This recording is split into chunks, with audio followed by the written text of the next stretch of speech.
Good morning सगळ्यांना. स्वागत आहे तुमचं पुन्हा एका नवीन व्हिडिओमध्ये. आज थोडीशी गडबडीत आहे मी, कारण आहे ना माझ्या ध्यानातच नाही राहिलं की आज मला जायचं होतं रुटीन चेकअपसाठी आणि प्लस ह्यांना सुद्धा गावी जायचं आहे 1 दिवसासाठी, म्हणून मला ते मामाकडे पण सोडणार आहेत. आणि ह्या सगळ्या गडबडीमध्ये ना मी घरातली कामं करत बसले आणि माझं मेन जे काम आहे तेच राहिलं. म्हणजे घरातली सगळी कामं माझी आवरलेली आहे, मस्त सकाळी सकाळी आता फ्रेश झालेली आहे, सगळी घरातली कामं आवरून ठेवली आणि जाण्यासाठी ह्यांना ज्या गोष्टी लागणार होत्या त्या सगळ्या काढून ठेवल्या, मला ज्या लागणार होत्या माझ्या काढून ठेवल्या. आणि आता म्हणलं काहीतरी स्वयंपाक बनवायला घेऊया. बघते टाईम तर 11 वाजलेत. कपडे वाळत घालायला गेले पटकन. म्हणलं आता जाईपर्यंत जेवढे वाळतील तेवढे वाळतील, नाही तर घरामध्ये टाकून जाईल. आणि आता 1 तासात आकाश येतील आणि आल्या आल्या माझ्यावरती बार पडणार आहेत कारण माझा स्वयंपाकच रेडी नाही अजून. म्हणलं ह्या वालाच्या शेंगा बनवाव्या, हे इझिली बनतात झटपट. तरच ॲडजस्ट करते फोन, कारण मला हात चालू ठेवला पाहिजे. ऑलरेडी उशीर झालाय आणि त्यांनी मला सांगितलेलं की तुझं मी यायच्या आधी तरी आवरलं पाहिजे, आणि माझं अजून पीठ सुद्धा मळून झालेलं नाही. ह्या वालाच्या शेंगा मी खरं तर डब्यासाठीच बनवल्या होत्या. जेव्हा पण डबा मला दुसऱ्या दिवशी वाटणार आहे की बाबा आपल्याला उशीर होणार आहे, तर त्या दिवशी मी आदल्याच दिवशी मी भाजी चिरून ठेवत असते. तर ह्या डब्यासाठीच केलं त्या. आणि आता हे 1 दिवस जाणार आहेत, तर मग मला काही होणार नाही. अरे लसूण तर मी सोललेलं आहे, मी का घेते. हे असं होतं अतिघाई. लसूण इथं सोलून ठेवलेलं आहे आणि कुकरला लावलाय आता, कारण म्हणलं आता शिजणार नाही. आणि तो जरा आपण नाही का असं ओपन कढईमध्ये जर शिजवला तर तो मला काही फारसा आवडत नाही, कारण तो आहे ना असं थोडासा कचकच कचकच लागतो. म्हणून आहे ना मी शक्यतो कुकरलाच लावते. एकच शिट्टी काढते आणि शेंगदाण्याच्या कुटातली साधी सिंपलच अशी भाजी करणार आहे.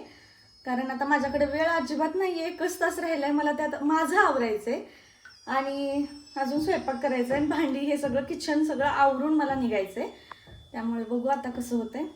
त्यांनी आले तर मला त्यांचं हेच प्रश्न असणार आहे पहिलं की तू सकाळपासून काय करत होतीस. सकाळपासून एडिटिंग वगैरे ह्या सगळ्या गोष्टींमध्ये माझा वेळ गेलेला होता आणि त्यांना कसं सांगू मी. तर मग आता पीठ मळून घेते आधी. ह्याला 1 शिट्टी झाली की ह्याचं काही काम होऊन जाईल. शेंगदाण्याच्या कुटातली जाच करणार आहे. कधी कधी मी कांदा टोमॅटोच्या वाटणातलं करत असते, पण आज वाटण नाही आहे माझ्याकडं आणि बनवायला माझ्याकडे वेळ पण नाही आहे. शेंगदाण्याच्या कुटातलीच बनवणार आहे, साधी सिंपल. आणि ते जास्त खाणार पण नाहीत, मला माहिती आहे. जेव्हा आपण गावाला जायचं असतं ना इतके उतावळे असतात ना, जास्त खात नाहीत.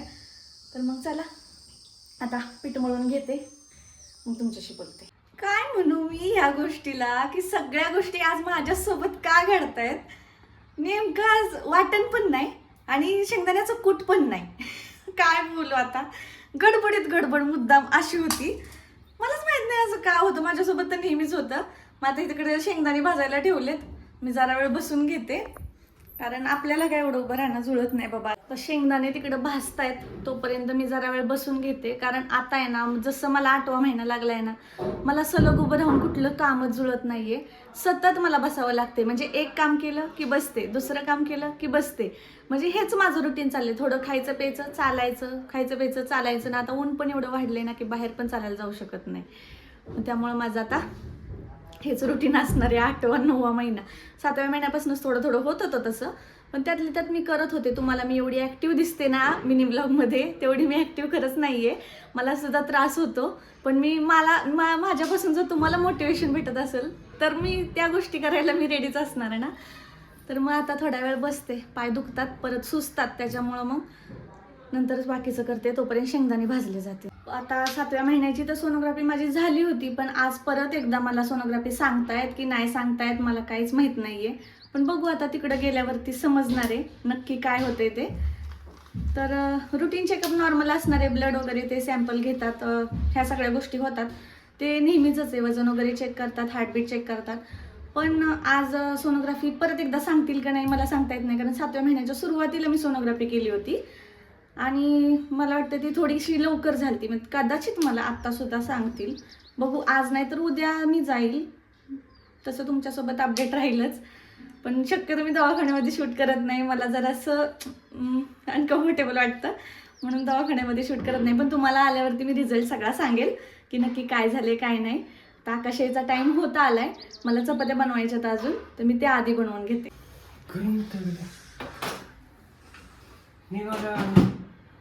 लिटरली कसलं असं वाटतंय रेगिस्तान मध्ये एवढं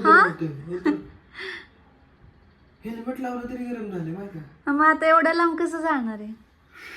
आणि काय होतं माहिती का गरमीनं हा ते हेल्मेटची काच लावली का नाही हा की असं पेंग येतो डोळ्यावर. किती मिनिटं झाली मी मग राहू द्या, नका जाऊ. नाही 12:30 24 मिनिटं झाली. 24 मिनिटात मी ते पूर्ण इतकं गरम झालं. हा माझं पण आवरायचंय अजून. आता जस्ट माझं मी फ्रेश झालोय, हातपाय वगैरे धुतले, कपडे बदलले. मी सकाळी काही टिफिन डबा नेला नव्हता, तर आता बोललं इथंच खाऊया. तर मी आता वालीची भाजी बनवली आहे प्रीतीने, दही घेतलं आहे, पटपट खातो. म्हणजे गडबड नाही करत आहे मी, हळूच जाणार आहे. पण आता तयारी झाली सगळी, तर चला मग. आम्हाला कितीही गडबड असली, कितीही काय असलं ना, तरी आमचं जे आम्ही खरकटी भांडी अजिबात ठेवत नाही, असं आमच्या प्रीतीचा रूल आहे. म्हणजे माझ्या बायकोचा रूल आहे की कितीही गडबड असू दे, कितीही काय असू दे, पण घरात खरकटी भांडी ठेवून जायचं नाही, हा तिचा रूल आहे. आणि हा रूल मला खूप आवडतो. आता ती एवढी गडबड आहे, माझं सगळं झालेलं आहे, पण तरी पण ती करणारच, असं सिस्टीम आहे. तुमच्याकडे पण आहे का, नक्की कमेंट करून सांगा. तुमची बायको अशी करते का? खरकटी भांडी ठेवून जाऊ नाही कधी घरात. ठीक आहे, करतो. माझं पण आवरलेलं आहे, ह्यांचं पण आवरलंय, आणि आता आम्ही निघतोय. थोडीशी गडबड आहे. Bye bye. चलो बाय बाय. आत्ता एवढ्या दुपारचं मी येऊन पोहोचले आता मामाच्या घरी. ते बाहेरच्या बाहेरच गेले मला सोडून, ते काय थांबले नाहीत घरामध्ये. घरामध्ये पण आले नाहीत, त्यांना झालं तर उशीर, तर त्यांना पुढं पण अजून जायचंय, प्रवास करायचा आहे. मी तर पोहोचले आता इथं येऊन. एवढं प्रचंड गरम होते. आता आर्यन बनवतोय सरबत पिते, म्हणजे जरा बरं वाटेल. तसा आयता आम्हाला सरबत मिळालेलं आहे. आर्यनची 10वी आहे तरी बघा किती काम करतोय. बेस्ट ऑफ लक द्या सगळ्यांनी त्याला. आता बसून बसून बोर झाले होते घरामध्ये, पण म्हणलं आता बऱ्याच दिवसांनी आलीच आहे, तर चला बागेत जाऊन येते. कारण शक्यतो इकडे ना बागेत येण्याचं जास्त मला राईट येत नाही. म्हणलं चला, आराध्या पण शाळेत गेली होती, आर्यनला पण त्याचा अभ्यास आहे, म्हणलं मीच जाऊन येते आणि थोडा वेळ तिथंच वॉक करते. बोर पण झालते घरामध्ये, तर चला. सुंदर सनसेट झालाय, एकदम सूर्याचा आकार पण तसा दिसायला लागलाय. मस्त वाटतंय, मस्त वातावरण आहे. शहरात असून सुद्धा असं वाटतंय एकदम भारी असं. अशी बाग अशी पाहिजे खरं तर आपल्या जवळपास कुठंतरी. खूप दमले, बरेच चक्रा मारल्या मी, आणि आता म्हटलं थोड्या वेळ बसते एका जागी. तर आकाश तर आता गावी पोहोचलेत. आता मी कॉल केला तर त्यांना, ते पोहोचलेत. आणि ते कशासाठी गेलेत, काय गेलेत, हेच मी तुम्हाला सांगितलं नाही अजून. मी इतकं सगळा फपड पसारा आज सांगितलं आहे, पण तेच मेन काम सांगितलं नाही की ते का गेलेत.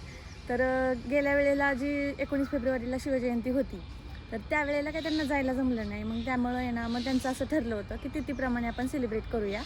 तर त्यांच्याकडे सगळेजणच करतात, ते दरवर्षीच करत असतात. मग ह्यावेळेस पण त्यांना जायचं होतं. मग मला कुठे ठेवणार हा प्रश्न होता, म्हणून मग त्यांनी मला मामापाशी सोडलं आणि ते शिवजयंती सेलिब्रेट करायला गावी गेले. तर त्याच्या जर क्लिप्स मला त्यांनी पाठवल्या तर मी ॲड करते.